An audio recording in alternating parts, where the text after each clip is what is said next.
Bien.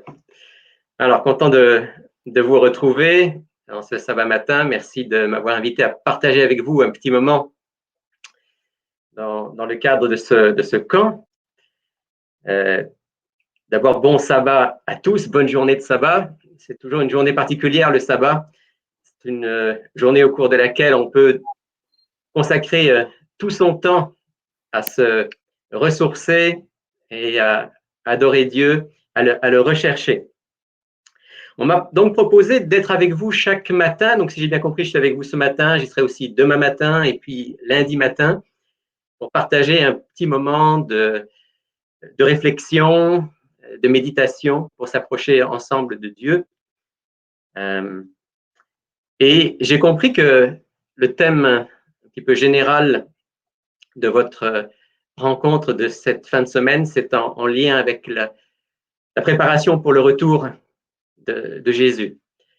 Et donc, ce matin, eh bien, je voudrais partager avec vous un message en lien justement avec cette préparation, peut-être sous un angle un petit peu particulier et que je vais présenter dans quelques instants. Et si vous voulez bien, j'aimerais prier avec vous avant toute chose. Père du ciel, nous voulons te dire merci parce que aujourd'hui, tu nous permets de nous approcher de toi. En Jésus-Christ, nous pouvons le faire en toute liberté, bien que nous ne méritions rien. Et ce matin, je veux te demander, par ton Saint-Esprit, d'être au milieu de nous, par tes anges, de nous guider et de faire en sorte que ce qui va être partagé, non seulement maintenant, mais à travers aussi toute cette journée, puisse être vraiment à ta gloire, en harmonie avec ta parole, et nous qualifie, nous rende enthousiastes pour ta cause, pour le royaume qui vient, et pour te faire connaître au plus grand nombre. C'est ma prière, notre prière, au nom de Jésus. Amen.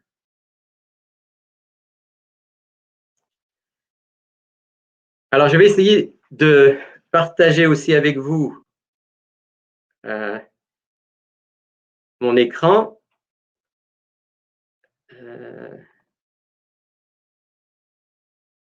Et je vois que il faut que j'aille chercher le fichier.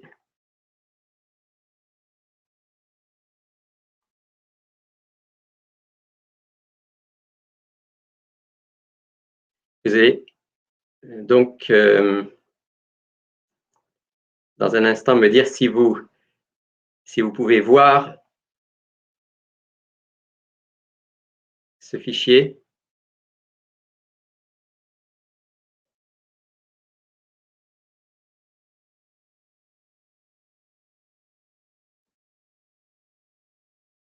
Voilà. Oui, on la voit. Bon, vous voyez. Très bien. Alors, si vous m'entendez et si vous voyez, alors tout va bien.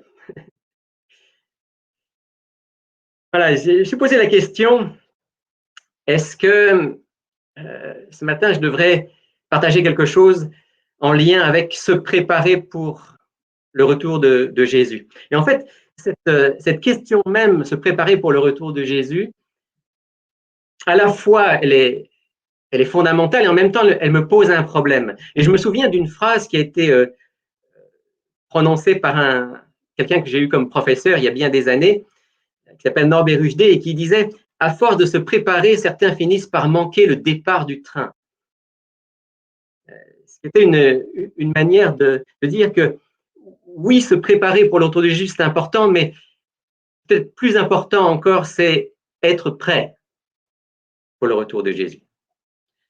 Et ce matin, c'est ce que j'aimerais partager avec vous, parce que parfois, on parle beaucoup de se préparer pour le retour de Jésus, mais chaque jour, et évidemment, je n'ai plus votre âge, donc j'avance en âge, chaque jour, je me dis, Seigneur, c'est aujourd'hui qu'il faut que je sois prêt, parce que demain ne m'appartient pas, dans une heure ne m'appartient pas. Je ne sais pas si je serai encore là. Demain sera demain, toi tu le connais, aujourd'hui Seigneur, je veux être prêt. Et donc, ce matin, ce que j'ai le désir de partager avec vous, c'est cela, c'est comment chacun d'entre nous, est-ce qu'on peut savoir, par la grâce de Dieu, que nous sommes prêts pour le retour de Jésus. Et je vais le faire à travers une histoire que vous connaissez très certainement, qu'on trouve dans l'Évangile selon Matthieu au chapitre 8, les versets 1 à 4, et je le lis maintenant avec vous. Lorsque Jésus fut descendu de la montagne, une grande foule le suivit. Et voici, un lépreux s'étant approché, se prosterna devant lui et il dit, « Seigneur, si tu le veux, tu peux me rendre pur. » Jésus étendit la main, le toucha et il dit, « Je le veux, sois pur. » Aussitôt, il fut purifié de sa lèpre. Puis Jésus lui dit, « Garde-toi d'en parler à personne, mais va te montrer au sacrificateur. Présente l'offrande que Moïse a prescrite, afin que cela leur serve de témoignage. » Jésus, donc, rencontre un lépreux. Et vous savez que la lèpre, à l'époque, et d'ailleurs encore aujourd'hui, c'est une maladie considérée comme repoussante, une maladie qui faisait que ceux qui en étaient frappés devaient se séparer de la société, vivre à part. Encore aujourd'hui, d'ailleurs, si vous vous intéressez un petit peu à la question de la lèpre, il y a dans le monde encore plusieurs centaines de milliers de personnes qui sont frappées par la lèpre, et la plupart de ces gens-là vivent dans des villages particuliers, dans des léproseries à l'écart, parce que la lèpre, ou les lèpres, il y a plusieurs types de lèpre, c'est une maladie d'abord qui fait peur, et aussi une maladie qui, jusqu'à un certain point, est contagieuse, et donc elle amène à devoir, elle amenait à l'époque de Jésus à devoir se séparer. Et la première chose qu'il faut remarquer dans ce texte, c'est que le texte dit que voici qu'un lépreux s'approcha et prosterné devant Jésus, il disait, un lépreux s'approcha. Il n'aurait jamais dû faire ça. D'après la loi, le lépreux n'aurait pas dû s'approcher de Jésus. Au contraire, il devait garder ses distances. Vous vous souvenez peut-être de ce texte du Lévitique, chapitre 13, qui dit que le lépreux atteint de la plaie portera ses vêtements déchirés, il aura la tête nue, il se couvrira la barbe et il criera « impur, impur ». Autrement dit, lorsqu'un lépreux qui vivait en dehors de la société habituelle était en contact, même involontaire, avec la société, avec des gens qu'il rencontrait, il devait signaler en criant « impur, impur » qu'on ne devait pas s'approcher de lui et qu'il ne devait pas s'approcher de ceux qu'il rencontrait. J'ai essayé de me mettre dans la peau d'un lépreux à l'époque et je me suis dit, mon Dieu, comme ça devait être difficile, être exclu de la société, être rongé par la maladie et devoir, à chaque fois qu'on était en contact avec quelqu'un, crier impur, soi-même se présenter comme impur.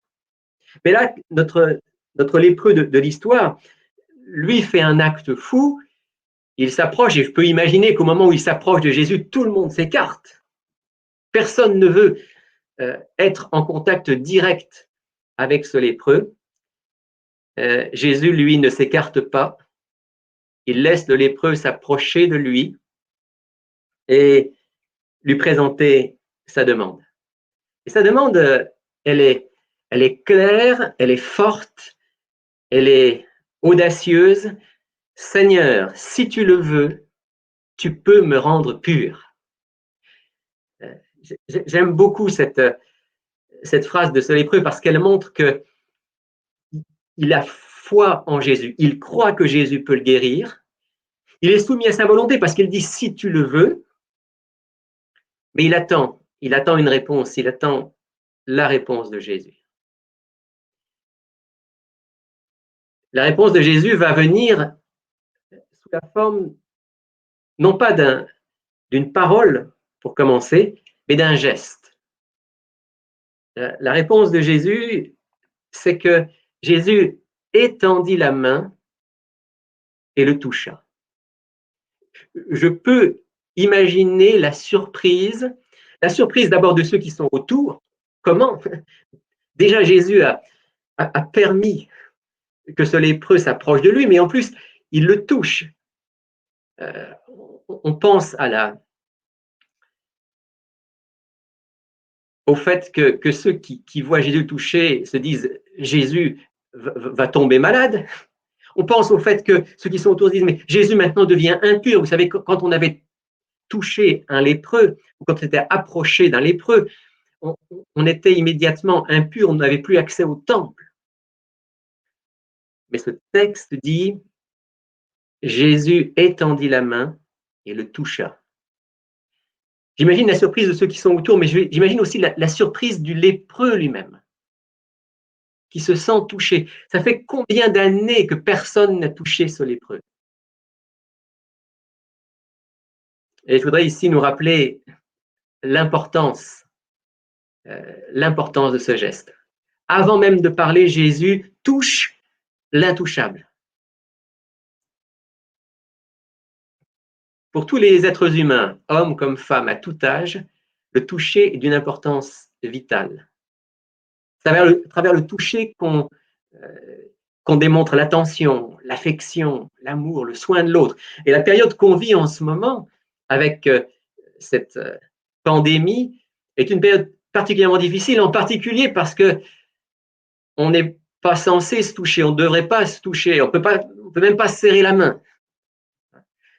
Et je fais ici une parenthèse, c'est pas mon sujet de ce matin, mais je crois que quelque part, dans ce qui est vécu en ce moment, il y a une immense détresse chez beaucoup, parce que justement, non seulement il n'y a plus ce contact humain habituel, parce qu'on se méfie un peu, on se rend plus visite, etc., mais il n'y a plus ce toucher qui est tellement important, ne serait-ce qu'une poignée de main, ne serait-ce qu'une main sur l'épaule, ne serait-ce qu'un hug, qui signifie tellement pour l'être humain et qui peut parfois être synonyme de vie ou de mort intérieure. Alors imaginez ce lépreux qui n'a jamais été touché depuis des années et qui sent la main de Jésus sur lui. Avant même qu'il soit guéri, il est déjà transformé par ce simple geste. Peut-être là quelque chose pour nous d'important, de souvenir qu'on est appelé nous aussi à exprimer avec tout notre être, avec tout notre cœur, cette affection, cette attention, cet amour, ce soin de l'autre. Et puis après avoir touché, Jésus parle. Et sa parole sort claire, forte. Je le veux, sois purifié. Je le veux, sois purifié. Jésus veut toujours que les êtres humains soient purifiés. Jésus n'a pas guéri tous les malades. Il a guéri énormément de malades quand il était sur cette terre. Évidemment, il n'a pas pu guérir tous les malades d'Israël ni des territoires environnants. Mais une chose est sûre, Jésus voulait la purification de tous ceux qu'il a rencontrés. Et par purification, Jésus entend bien plus que le fait d'être guéri de la lèpre, d'être guéri d'une infirmité. Mais il entend cette purification intérieure et totale de l'être humain qui donne accès au royaume de Dieu. Et je n'ai pas oublié ma question de départ. Notre question est bien être prêt pour le retour de Jésus. Et à travers cette scène, cette rencontre entre Jésus et le lépreux, nous venons à cette question. Je le veux, sois purifié, nous dit Jésus. Dans Ézéchiel, le chapitre 36 et au verset 25, je lis le texte pour vous, Dieu nous dit « Je ferai sur vous l'aspersion d'une eau pure et vous serez purifiés. Je vous purifierai de toutes vos souillures et de toutes vos idoles. » Voilà le projet de Jésus, le projet de Dieu, faire en sorte que nous soyons purifiés de toutes nos souillures, purifiés de toutes nos idoles. Et dans le Nouveau Testament, l'apôtre Jean dira que nous sommes purifiés par le sang de Jésus. Je le veux, sois purifié. Et aussitôt, il fut purifié de sa lèpre. Ça a dû être quelque chose d'extraordinaire. J'essaie de me mettre à la place là aussi de ce lépreux. Qu'est-ce qui s'est passé exactement? Il a dû sentir que sa chair se reconstituait. Vous savez que quand on a lèpre, souvent il y a une résorption osseuse et petit à petit les doigts se raccourcissent, le nez. Ça a dû être une scène extraordinaire de voir ce lépreux en quelques instants, en quelques secondes se reconstituer. Et le lépreux a su qu'il était purifié de sa lèpre. Et le mot ici qui m'importe surtout, tout est important, mais le mot sur lequel je veux m'arrêter, c'est aussitôt. Aussitôt, il fut purifié de sa lèpre.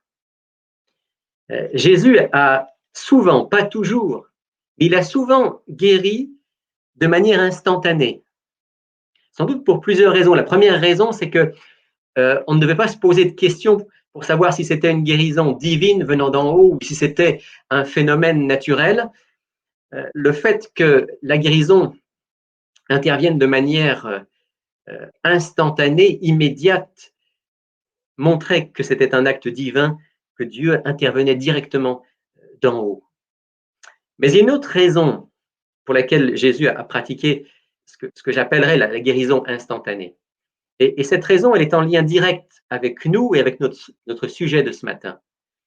Jésus a pratiqué l'instantanéité de la guérison pour que nous croyions à l'instantanéité du pardon, de la grâce qui nous purifie de tout péché et qui nous sauve de la vie éternelle. Jésus voulait que nous sachions que de la même manière que le lépreux a été guéri instantanément à la parole de Jésus, tout être humain qui s'approche de lui est aussi immédiatement purifié de ses péchés, purifié de sa vie passée, et il est instantanément considéré par Dieu comme pur, comme son enfant, un enfant prêt à la vie éternelle. J'aimerais partager avec vous cette citation du livre Vers Jésus, un livre que j'aime beaucoup, que je lis et que je relis avec délice très souvent. Et ici, Ellen White dit ceci: maintenant, allez à lui et demandez-lui de laver vos péchés, de vous donner un cœur nouveau. Comme le lépreux s'est approché de Jésus pour demander d'être purifié. Et puis, croyez qu'il le fait parce qu'il l'a promis. Le don que Dieu nous a promis, il faut simplement croire que nous le recevons. Et il est à nous. Et vous voyez ici, Ellen White exprime la même idée que ce que je viens de dire. Jésus guérissait les maladies de ceux qui avaient foi en sa puissance. Il les secourait dans les choses visibles afin de leur donner confiance en lui dans les choses invisibles, les amenant ainsi à croire qu'il a autorité pour pardonner les péchés. La chose est, dès que vous croyez, n'attendez pas de sentir que vous êtes guéri, mais dites, je le crois, la chose existe, non parce que je la sens, mais parce que Dieu l'a dit. Ce lépreux a été guéri, purifié, immédiatement à la parole de Jésus. Et nous, chacun d'entre nous, lorsqu'on s'approche de Jésus, comme des lépreux, c'est-à-dire conscients de la lèpre du péché qui nous atteint, conscients du fait que nous sommes par nature des pécheurs, incapables de faire le bien par nous-mêmes. Lorsque nous nous approchons avec notre immense besoin, Jésus nous dit, exactement comme il l'a dit aux lépreux, « Je le veux, sois purifié ». Et la chose est, dès que nous acceptons la parole de Jésus. Il ne tient qu'à nous d'aller à Jésus pour être purifiés et pour subsister devant sa loi sans confusion ni remords. Il n'y a donc maintenant aucune condamnation pour ceux qui sont en Jésus-Christ.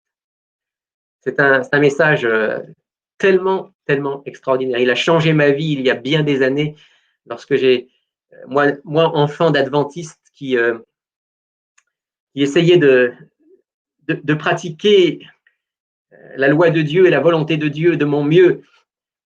mais qui me demandait toujours si j'en avais fait assez et si je pouvais être accepté de Dieu. Le jour où j'ai commencé à comprendre cette extraordinaire vérité de l'Évangile, que nous sommes purifiés sur la parole de Jésus comme une grâce et de manière instantanée, ça a changé ma vie. Et ça a changé la vie de milliers, de millions d'hommes et de femmes dans le monde. Autre Jean le dit à sa manière, voyez quel amour le Père nous a donné, puisque nous sommes appelés enfants de Dieu. Et nous le sommes. Et nous le sommes, dit l'apôtre Jean. Bien-aimés, continue-t-il, nous sommes maintenant enfants de Dieu. Et ce que nous serons n'a pas encore été manifesté. J'ai souligné le maintenant. Et voyez le lien avec notre question du départ, être prêt pour le retour de Jésus. Ça se passe maintenant. Ça se passe maintenant en recevant cette grâce du Christ. En fait, c'est cette expérience du maintenant, de la grâce, de l'attouchement de Jésus qu'il nous faut faire chaque jour. Ce n'est pas une expérience qu'on fait simplement un jour dans notre vie. Oui, il y a un début. Il y a un début, on appelle ça la conversion, la nouvelle naissance, puis c'est une expérience extraordinaire que Dieu nous permet de vivre. Mais en réalité, ce que je redécouvre chaque jour, c'est qu'il faut faire cette expérience du maintenant de la grâce quotidiennement. Alors nous sommes prêts pour le retour de Jésus, quoi qu'il arrive. Et alors, ne me comprenez pas mal. Quand je parle de cela, je ne suis pas en train de parler d'une grâce à bon marché, en disant, ben voilà, j'ai reçu la grâce et puis à partir de là, je mène ma vie sans autre, peu importe. Ce n'est pas le fameux une fois sauvé, toujours sauvé qu'on trouve dans certains milieux chrétiens. Ce n'est pas ça dont je veux parler avec vous aujourd'hui. Ce dont je veux parler, c'est le fait que chaque jour, comme le lépreux, de m'approcher de Jésus, conscient que je suis toujours un pécheur. Tant que je serai sur cette terre, j'aurai toujours une nature de péché. Ça ne changera que dans le royaume de Dieu. Mais conscient aussi que je suis un pécheur purifié par la grâce de Jésus. Et remerciant Dieu et plein de gratitude pour cela. Alors, est-ce que la transformation de ma vie, de mes habitudes, de mon caractère est nécessaire? Absolument. Mais je ne suis pas sauvé par la transformation de mon caractère et de mes habitudes. Est-ce qu'être un témoin vivant pour Dieu et pour Jésus-Christ, c'est quelque chose d'important? Absolument. Nous sommes tous des témoins de Jésus. Nous sommes la lumière du monde, a-t-il dit. Mais je ne suis pas sauvé par mon témoignage. Et je ne suis pas prêt pour le retour de Jésus parce que j'ai bien témoigné ou parce que mon caractère a suffisamment changé. Je ne pourrai jamais m'appuyer là-dessus pour être prêt. Je ne peux m'appuyer que sur l'attouchement de Jésus qui me dit « je le veux, sois purifié ». Et ça, j'ai besoin de le vivre et de le revivre chaque jour. J'aime cette phrase d'un auteur qui dit « Quand je regarde à moi-même, je ne vois pas comment je pourrais être sauvé. » Parce que j'ai jamais atteint le niveau qu'il faut pour être sauvé. Il faut être parfait pour être sauvé. Mais quand je regarde à Jésus, je ne vois pas comment je pourrais ne pas être sauvé. Et je trouve ça très beau. Parce que ça nous rappelle que finalement, prêt pour le retour de Jésus, c'est chaque jour non pas fixer les yeux sur nous-mêmes, non pas se demander est-ce que je suis assez bon, est-ce que j'en ai fait assez, parce que je ne serai jamais assez bon et je n'aurai jamais fait assez. Mais c'est regarder à Jésus, savoir que lui, on a fait assez. Il a tout donné à la croix. Et à partir de là, dire Seigneur, merci de me toucher comme tu l'as fait pour le lépreux. Merci de me dire que tu veux que je sois totalement purifié. Et je le suis parce que tu l'as dit.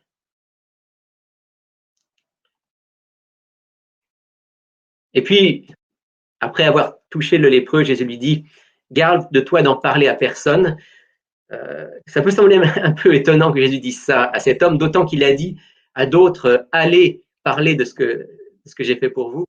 En fait, Jésus veut certainement qu'on ne parle pas trop de lui pour ne pas mettre en danger son ministère. Il est encore à ce moment-là au début de son ministère.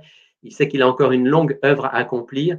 Il ne veut pas que le pouvoir juif ou le pouvoir romain l'arrête comme quelqu'un de dangereux, quelqu'un qui pourrait devenir une menace pour le pouvoir en place. Alors il dit, n'en parle à personne, mais va te montrer au sacrificateur. Là, il y a quelque chose de très beau aussi. Va te montrer au sacrificateur, présente l'offrande que Moïse a prescrite, parce qu'à l'époque, c'était les prêtres qui constataient une guérison. Il dit, afin que cela leur serve de témoignage. Donc, ne dis rien, va juste te montrer. Et le simple fait de te montrer et qu'il constate que tu es guéri, eh bien ça va être le témoignage que je suis l'envoyé de Dieu, que je suis le Messie. Il y a quelque chose de tellement important aussi pour nous. Le plus important, c'est vraiment notre témoignage, pas forcément nos paroles, pas forcément ce qu'on dit, mais ce changement que les autres peuvent voir dans nos vies. Il n'y a pas de plus grande puissance pour attirer les gens à Jésus que le témoignage vécu de ceux et de celles qui ont été guéris par lui, guéris du péché, pardonnés et transformés. J'aimerais vous dire que dans le ministère de pasteur, la plus belle chose qu'on vit, c'est de voir des hommes et des femmes purifiés par la grâce de Jésus et transformés par sa grâce. Parce que cette grâce-là, elle transforme. Cette grâce-là, elle amène les hommes et les femmes qui rencontrent Jésus à une vie nouvelle. Être pasteur, vous vous en doutez, c'est pas toujours facile. Il y a beaucoup de choses difficiles à gérer, parfois beaucoup de déceptions, il faut le reconnaître, parce que sur cette terre, tout n'est pas toujours facile. Mais à chaque fois qu'une personne vit l'expérience du lépreux et guéri, purifié, transformé par Jésus, alors ça nous paye de tous les efforts. Et on a envie avec le ciel de chanter des Alléluia. J'aimerais partager avec vous juste une ou deux expériences. Je ne sais pas si vous connaissez l'histoire de cet homme qu'on appelle Samuel Tannehill. C'est une histoire déjà un petit peu ancienne qui a été racontée dans un livre qui s'intitule, un petit livre, qui s'intitule 3 heures à vivre. D'ailleurs, si ça vous intéresse, ce livre, vous pouvez le trouver. Il est écrit. Histoire extraordinaire d'un homme aux États-Unis, un brigand, un meurtrier, quelqu'un qui avait été condamné à mort et qui, dans la prison, a été visité par des chrétiens adventistes, et qui là s'est mis à lire la Bible. Au début, il n'a rien compris. Il a lu la Bible parce qu'on lui avait donné, parce que les gens qui étaient venus le voir étaient gentils, mais il n'a rien compris. Il a commencé par lire les évangiles, on lui avait dit de lire les évangiles, et là, il voit l'histoire de Jésus, il se dit que ce Jésus, ça a l'air d'être le chef d'une bande. Là, ils étaient une douzaine avec lui. À un moment, il voit même que ses disciples vont voler un âne pour lui. Bref, il avait beaucoup de mal à comprendre l'histoire de Jésus. Et puis, plus il lit l'histoire, et plus l'Esprit de Dieu travaille dans son cœur. Jusqu'au jour où il comprend qu'il est lui aussi un lépreux. Il comprend qu'il est lui aussi touché par la lèpre du péché et qu'il a besoin d'être guéri. Et il raconte comment, dans sa cellule, il va pour la première fois se mettre à genoux, parce qu'il a lu dans la Bible que quand on prie souvent, on se met à genoux. Et dit-il, il va commencer à prier en disant à Dieu, pardonne-moi ce péché dont je me souviens, puis ce péché, puis celui-ci, puis celui-là. Et ça a duré des heures. Pendant des heures, il a confessé son péché à Jésus. Et à la fin, il a dit, et mon Dieu, il y en a certainement beaucoup que j'ai oubliés, s'il te plaît, pardonne-les-moi, mets-moi au bénéfice de ce que Jésus a fait pour moi. Et il raconte que pour la première fois dans sa vie, cette nuit-là, il a dormi comme un bébé. avec la paix totale du cœur. Et il a fait, là, dans cette prison, il a fait l'expérience de la grâce, de la grâce de Dieu. Le pasteur qui a écrit le livre, c'est celui qui l'a accompagné durant ces derniers jours, parce qu'en fait, Samuel Tannehill a été non seulement condamné à mort, mais mis à mort sur une chaise électrique. Mais pendant les mois que Dieu lui a donnés, Dieu lui a fait la grâce de pouvoir vivre encore plusieurs mois, et même, si je me souviens bien, plusieurs années dans cette prison avant d'être exécuté. Il a été un puissant témoin. Sa vie a tellement changé. Il était tellement rempli de la grâce de Jésus que il y a eu des groupes d'études bibliques qui se sont créés dans cette prison. Les gardiens eux-mêmes étaient touchés par son changement d'attitude et de vie. Et le pasteur qui écrit ce livre, raconte qu'il a eu l'autorisation d'aller d'être avec lui pour ses dernières heures, juste avant son exécution. Ils ont pris un repas ensemble, et puis ensuite ils sont allés vers la salle où se trouvait la chaise électrique.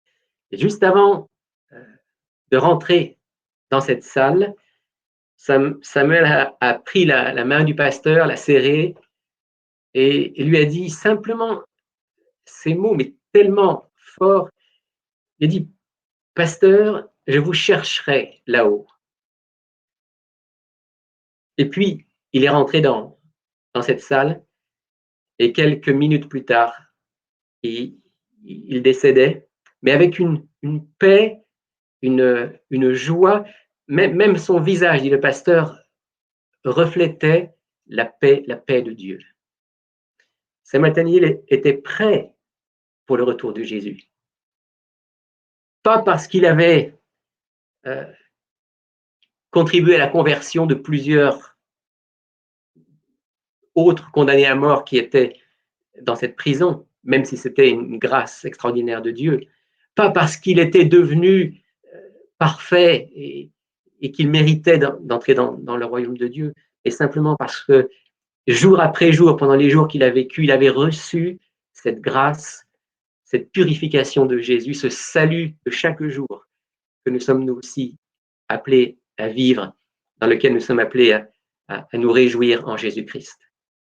Et je voudrais nous rappeler à quel point nous avons besoin de faire chaque jour l'expérience de la grâce. En préparant ce message, encore une fois, Dieu me parlait et Dieu me disait, Rémi, il y a encore trop de journées où tu es tellement pris par beaucoup de choses que tu ne prends pas le temps suffisamment de méditer sur ce que Jésus a fait pour toi et de vraiment être reconnaissant et de vraiment donner entièrement ta vie à nouveau pour que Jésus la purifie totalement.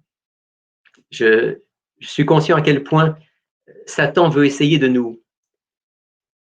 détourner nos regards de cela. Et j'aime beaucoup le fait que quelqu'un comme Roger Morneau, que vous connaissez sans doute, dont vous avez probablement lu les livres, Roger Morneau disait que tous les jours, il relisait le chapitre 27 de l'Évangile selon Matthieu. Et vous savez probablement que le chapitre 27 de l'Évangile selon Matthieu, c'est le chapitre qui raconte la crucifixion de Jésus. Tous les jours, Roger Morneau avait besoin de relire ce chapitre pour se souvenir de ce que Jésus avait fait pour lui, pour se souvenir qu'il était un gracier qui recevait la puissance de Jésus chaque jour pour vivre une vie nouvelle. J'ai eu dans les derniers mois l'immense privilège d'accompagner plusieurs personnes chez lesquelles j'ai vu cette grâce de Dieu agir de manière extraordinaire. J'ai pu être en contact avec un homme dont j'ai d'ailleurs enregistré l'histoire. Pour l'instant, elle n'est pas diffusée, elle le sera peut-être un jour. Un homme qui non seulement est un homme qui trompait sa femme, qui non seulement vivait dans la débauche, mais qui a même commis certains actes de nature pédophile et qui a été jugé pour cela. Et cet homme-là, qui savait qu'il allait aller en prison, a rencontré Jésus grâce au témoignage de quelqu'un, justement, d'un chrétien, chrétien adventiste, qui l'a rencontré. Et cet homme a rencontré Jésus. Il est venu à lui avec sa lèpre, la lèpre de son péché. Et cet homme a découvert la puissance de la grâce. Il a même eu le privilège, cette grâce de Dieu, d'être baptisé le samedi qui a précédé son entrée en prison. Et quand je parlais avec lui et qu'il me racontait son histoire, je me disais, mon Dieu, la grâce du Christ est extraordinaire. Ce que Jésus accomplit dans la vie d'un être humain est extraordinaire. Et cet homme-là, pécheur et lépreux comme vous et comme moi, cet homme-là, quoi qu'il lui arrive, je crois qu'il est prêt pour le retour de Jésus. J'ai eu le privilège ces derniers mois d'accompagner quelqu'un qui vient du milieu homosexuel, qui a vécu dans l'homosexualité pendant plusieurs dizaines d'années et qui, l'année passée, suite à une expérience personnelle avec Jésus, a été touché et a découvert non seulement qu'il était un pécheur, mais que tout homosexuel qu'il était, il pouvait être mis au bénéfice de la grâce de Jésus. Et il a accepté Jésus, il a confessé son péché, il a reconnu que l'homosexualité n'était pas la volonté de Dieu, il a choisi avec la grâce de Dieu de ne plus vivre. Et il a lui aussi récemment scellé cette alliance avec Jésus par le baptême. Il a reçu cette grâce, cet attouchement divin. Je rends grâce à Dieu pour cela. Et tout, pourquoi est-ce que je partage avec vous cela? D'abord parce que c'est quelque chose qui ne peut que réjouir nos cœurs et qui, en tout cas pour moi, a été une source d'encouragement, de gloire à Dieu. Mais aussi parce que finalement, les gens dont je vous parle, que ce soit Samuel Tannehill, que ce soit cet homme débauché et pédophile, que ce soit cet homme qui était homosexuel, chacun d'eux, si simplement il vit chaque jour, maintenant, avec Jésus et reçoit chaque jour cette grâce, chacun d'eux est prêt pour le retour de Jésus. Pas parce qu'il le mérite. Et s'il y en a qui savent qu'ils ne le méritent pas, c'est bien eux. Mais nous aussi, on devrait le savoir, à quel point on ne le mérite pas.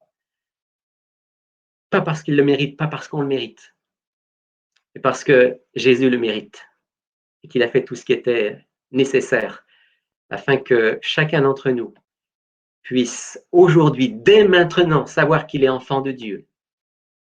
Ça change la vie, ça la transforme chaque jour. Et ça nous permet de regarder en haut avec confiance, humblement, sans aucune prétention, mais simplement comme des lépreux purifiés, transformés, guéris, qui veulent rendre témoignage de Jésus. Que Dieu nous donne cette assurance bénie de chaque jour, nous donne de regarder à Jésus et à lui seul. C'est là qu'est notre seule espérance et notre seule assurance d'être prêt pour son retour. Amen.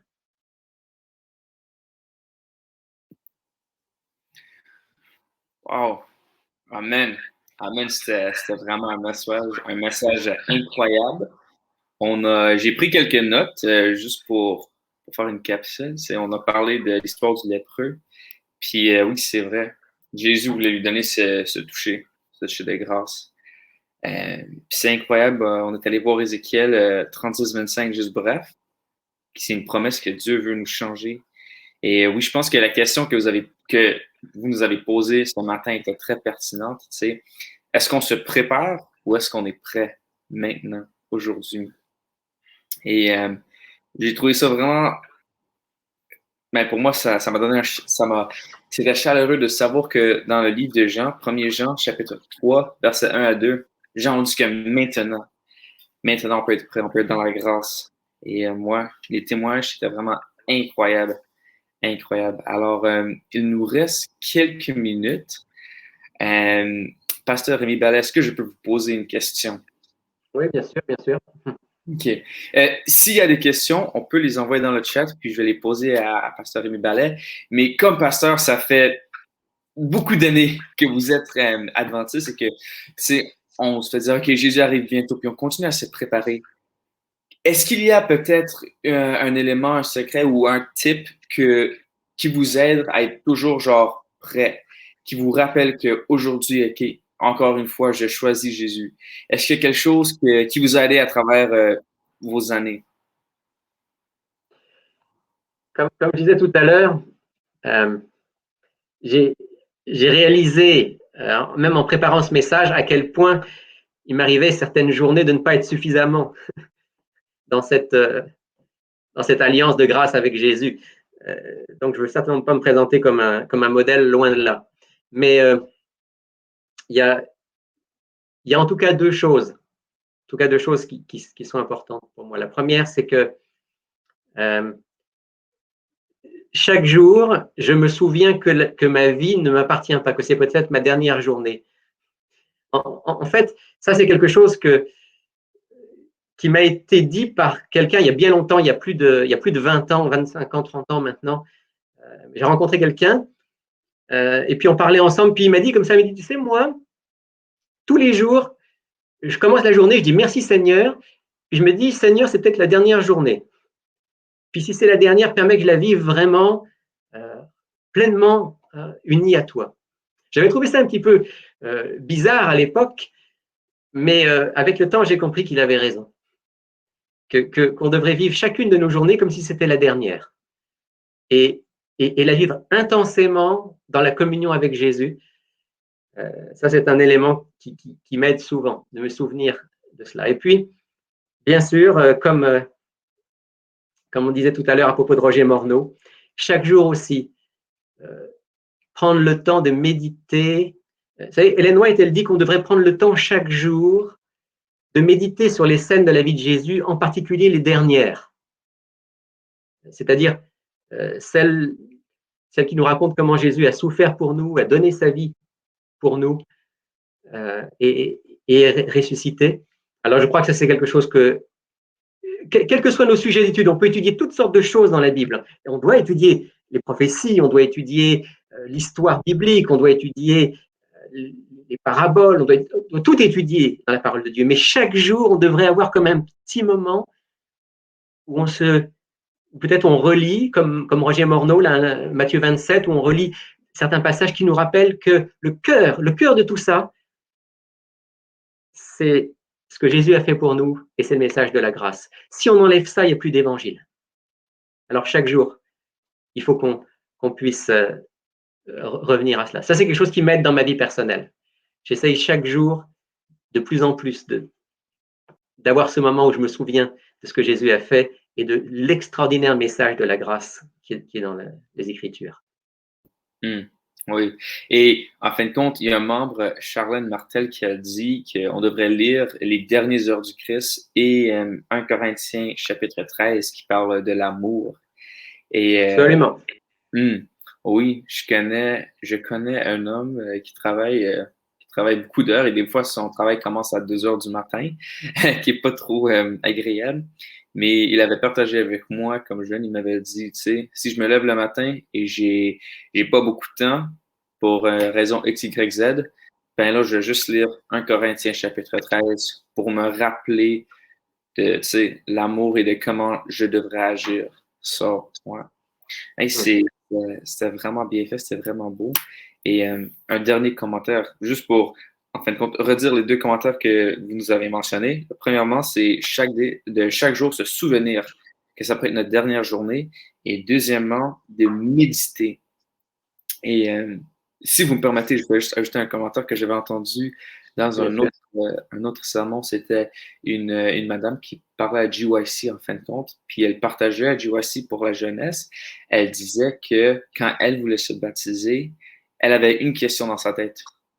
Comment rester fidèle à Dieu pour 50 ans? Parce qu'elle était jeune, puis elle se disait, c'est 50 ans, c'est longtemps. Comment elle est restée fidèle pendant toutes ces années? Et elle avait demandé à un ancien ou une ancienne de l'Église, c'est quoi le remède, le secret? Et la personne leur a dit, à fin de compte, à chaque matin, quand tu te lèves, c'est très simple. Tu dis en anglais, Lord, I give you today. Ou en français, Dieu, je te remets aujourd'hui, comme vous l'avez très bien dit. Tu sais. Aujourd'hui, je choisis d'être avec toi. Alors, oui, je trouve que c'est vraiment incroyable. Merci beaucoup, Pasteur Rémi Ballet, pour la prédication, pour le toucher de la grâce. Pour terminer la session, est-ce que vous pourriez prier? Absolument, avec plaisir. Seigneur notre Dieu, merci de nous avoir permis ce matin de revenir à l'essentiel à travers cette extraordinaire histoire authentique que Matthieu nous a rapportée. Seigneur, on reconnaît que nous aussi, nous sommes lépreux parce que nous sommes touchés par la lèpre du péché. Mais nous reconnaissons aussi que tu veux que nous soyons purs. Et ça, Seigneur, c'est vraiment une nouvelle extraordinaire pour nous. Qu'elle puisse être renouvelée chaque jour. Qu'on ne laisse pas Satan nous entraîner dans tellement de préoccupations qu'on oublie cette vérité fondamentale, essentielle, la seule qui nous sauve, que Jésus a fait ce qui était nécessaire pour que nous soyons purifiés. Gloire à toi, Seigneur Jésus, pour cela. Et que nos vies puissent être des vies de reconnaissance et de communion avec toi. Purifie-nous de tout mal, que nous soyons parfaitement honnêtes avec toi et que tu puisses chaque jour répandre ta grâce sur nous. Au nom de Jésus. Amen.